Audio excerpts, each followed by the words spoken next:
Too close to call. In a politically divided America, the results of the midterm elections are, not surprisingly, very, very close. And in several states, the vote count is not complete.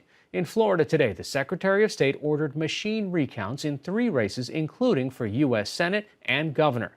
For more on what's next there and in key races in Georgia and Arizona, we turn now to Miles Parks, a reporter for NPR's Washington desk, who's covering the vote counts and possible recounts, along with charges and countercharges about possible fraud. He joins us now from Washington, D.C. Miles, here we are several days after the election, and the election is continuing in state after state.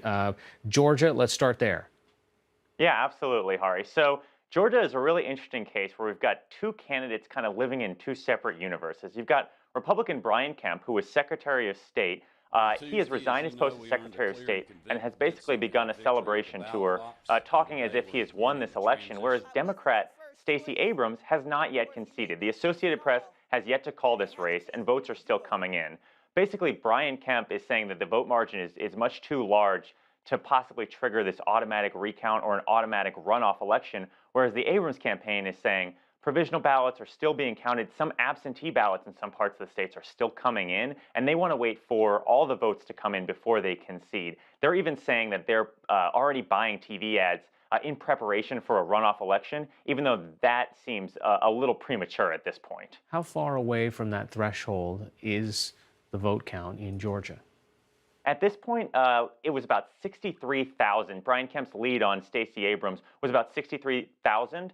But that doesn't. Stacey Abrams doesn't need to make up that and take up the lead. All she needs to do, what her campaign says, is about 26,000 votes would put it into the place where a recount would be triggered, and 26,000 votes would trigger a runoff election, whereas 24,000 votes, netting 24,000 votes, would trigger a recount. All right, let's talk about Arizona, a hotly contested race there.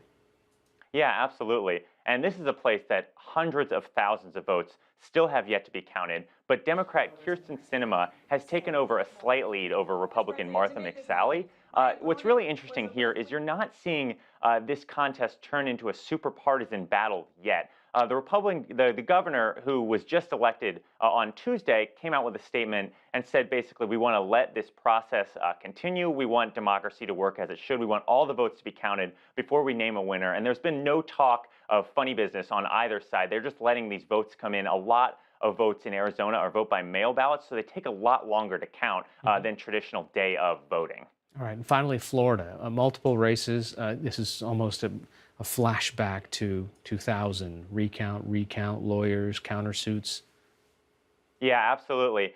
We're seeing 3 statewide races at this point going to a recount, which is really interesting. This is the first statewide recount for statewide office in Florida's history. You've got the Commissioner of Agriculture, which no one is talking about at this point, headed to a recount. And then the 2 races that we've been following closely really for much of this year, the governor's race between Democrat Andrew Gillum and Republican Ron DeSantis has now crossed the threshold under this half a percentage point margin that would trigger an automatic recount. And then the Senate race is even closer than that.